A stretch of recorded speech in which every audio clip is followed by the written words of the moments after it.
Знаете ли какво означава думата инфлация и какво тя прави с вашите спестени средства, които най-често държите в банките? Тя е една световна гадинка, която започва с in, от английското inflation, преведено от английски на български in означава вътре. Тя влиза вътре във вашите спестяване и от хартийните книжните пари прави стотинки. Ще си позволя да цитирам един човек, който знае няколко неща за парите и как те функционират. Робърт Кийосаки.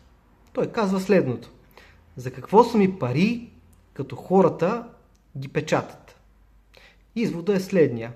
Инфлацията, като се задейства, тя не спира, парите си губят от стойността. Затова инвестирайте някъде парите. В недвижими имоти, в злато, в криптовалути, в облигации, в акции, в каквото и да е, но го правете умно. За още полезни съвети в недвижимите имоти ни последвайте.